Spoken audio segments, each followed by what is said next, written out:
What is going on, guys, and welcome back to another episode. I haven't done one of these styles of videos in probably 2 or 3 months now, but this is my segment that I like to call story time. A lot of you know that I've been a hunter for a very long time, but I didn't start filming my hunts until about 3 years ago, so I have a lot of animals hanging on the wall that I never captured on camera. So I want to try to catch you guys up so y'all know about a bunch of these animals that are hanging on the wall that you guys see in the videos all the time. This is one of my, I would say one of my most favorite videos to film, because there's not a whole lot going on. It's just me kind of sitting here and telling you guys about a hunt.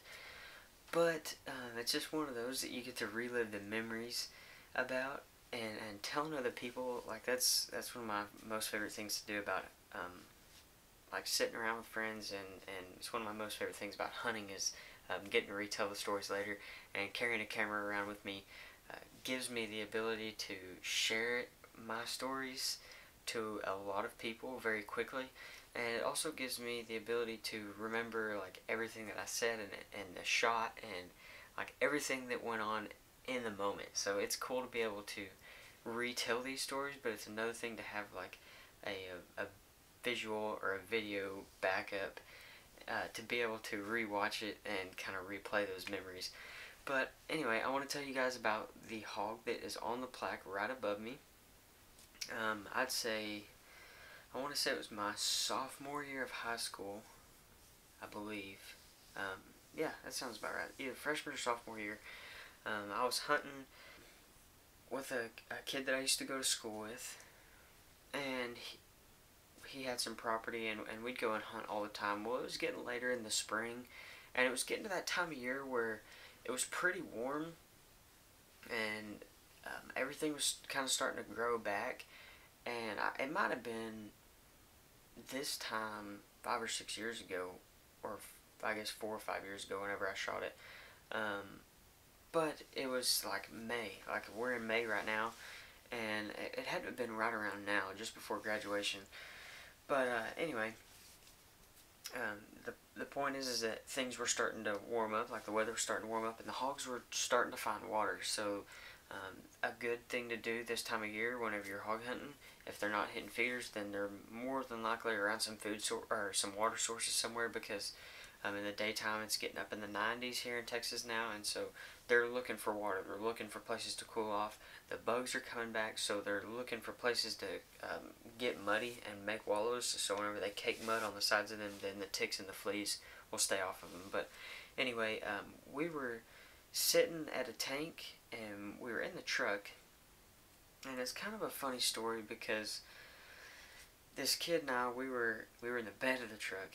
We were taking our spotlights, and we were shining our spotlights around, and we were looking for hogs every so often, and we were hunting right next to, or the property was right next to where the train came through. So whenever the train came through, we decided to get out of the bed of the truck and get back in the front seats, and I hopped in the passenger side, and we're sitting there, and we're talking, and we're having a conversation, and we're sitting right up on the edge of this tank, and I start to hear something back directly off to my right. So I'm sitting in the truck looking out the passenger window all the way down this tank, probably a good 80 to 90 yards away, and I turn my light on and I see some eyes.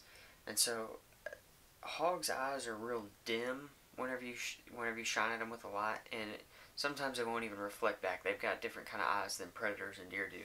But I turned the light on, and I was shining it, and I could tell by how dim the eyes were that it had to have been a hog. So I immediately pull up my AR-15, chambered in .223. It was the very first AR that I'd ever bought, and I start looking through the scope, and of course I had mounted my light up on top of my rifle, and I'm looking down, and I immediately tell it's a huge boar, and he's by himself. And so I'm telling my buddy sitting next to me, I'm like, hey, there's a big hog down here. There's just one. I'm gonna shoot him. And so I flip off the safety, and I had eased the gun out the window and then flipped the safety off. And I'm watching him, And the trigger that I had in that gun at the time was a 2-stage trigger. So what that means is that there's 2 different stages in the trigger. You pick up the slack in the first stage, and then you pull through and the gun goes off. So I picked up the slack in the first stage of the trigger, and I was about to pull through and shoot him, and this hog drops down like a sack of potatoes, just bam, and hits the mud and the water and starts rolling around. And I'm like, oh my goodness, I almost just shot right over the top of him. So at that point in time, like, my adrenaline starts pumping even more because I almost just screwed it up. Well, he's just rolling back and forth, like from side to side, rolling, rolling, rolling, and he won't stop. So finally, I whistle at him. Like, I just made a real quick, and he picks his head up, and I see his ears perk up, and as soon as he picks his head up, I placed it perfectly right in his ear hole.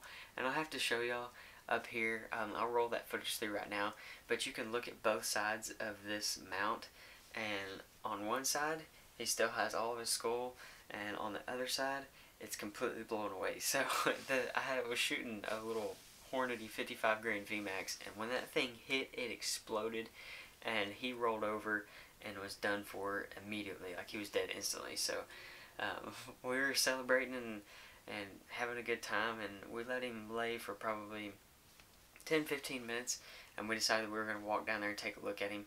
And we get down there, and at first, sitting in the truck, I could tell that he was a big hog, but I didn't think that he was as big as what he was whenever we got to him. And we walk up to him, and my mind was blown. Like, this was the biggest hog I had shot up until this point, and it was a monster. It was a huge hog, and he had really good cutters, as you guys can see. He had really good teeth, and so I was like beyond excited. I was super, super pleased. And then like, we're having a good time, right, and everything's going good, and then all of a sudden we're like, well, you know, how are we going to get him out of here? We have no clue.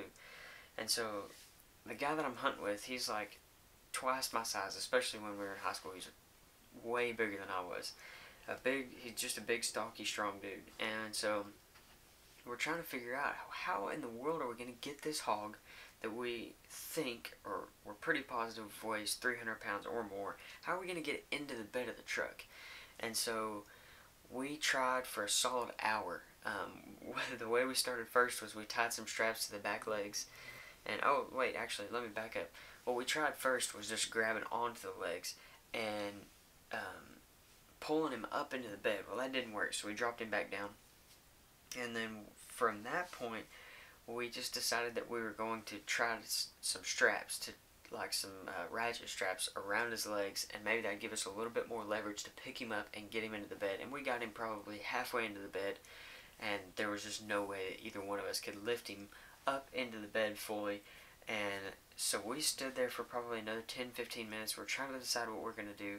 We had tried ratcheting him up into the bed. That didn't work either. We had a huge problem. We didn't know how we were going to get him out of there. So I had this idea.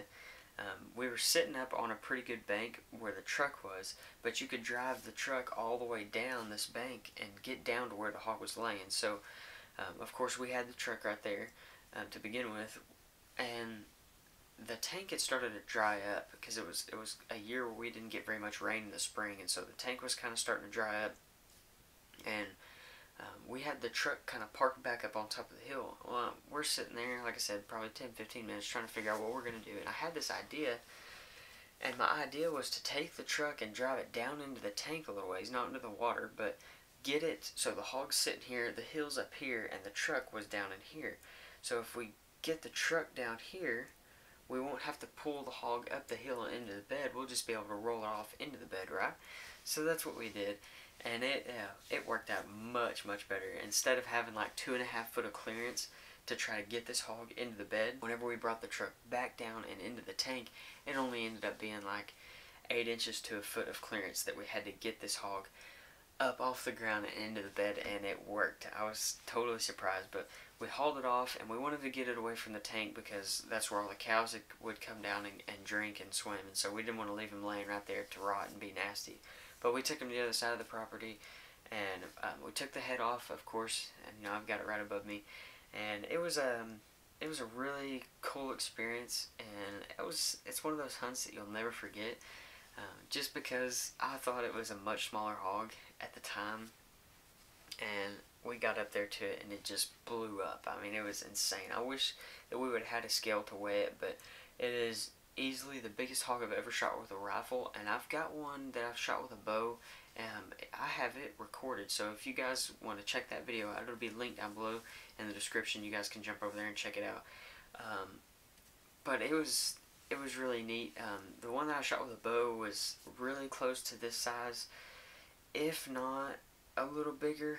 I'm not sure. They were both huge. I didn't weigh either one of them, but I've got a scale, so I can start weighing all these big ones that I've shot. And I actually shot another one that I just remembered last year in the fall that would have been close as well. So I'll link that video down below as well if you guys would like to check it out. But anyway, I love sharing these videos with you guys. I love sharing these hunts, I guess. There's not so much of a video to it, but or like a hunting video, I guess.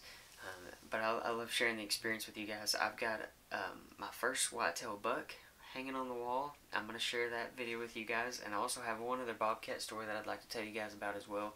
And then I also have a fishing story, so actually 2 fishing stories, but I'm going to combine those into one video.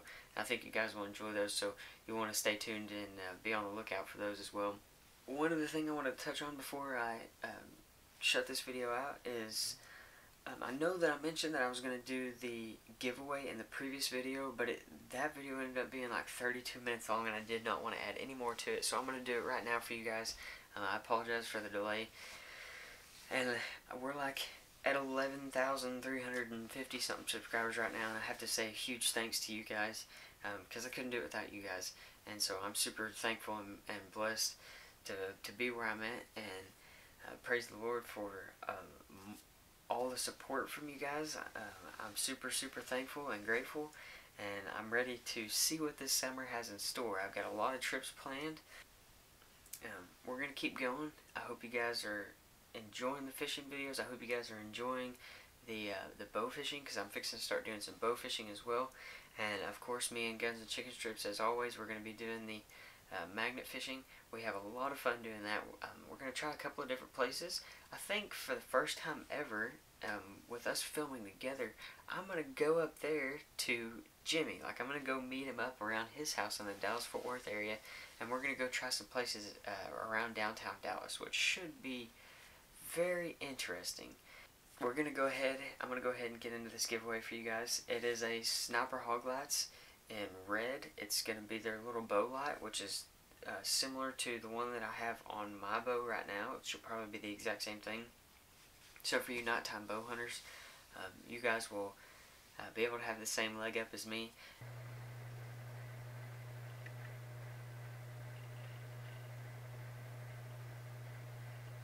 And another video that I'm going to be bringing out for you guys as well is going to be a video over all my camera gear. So I know that a bunch of you have been asking about that, and so that will be on the way as well. Things are kind of starting to slow down for me a little bit, so I'm able to film some of these styles of videos that I haven't normally been able to keep up with.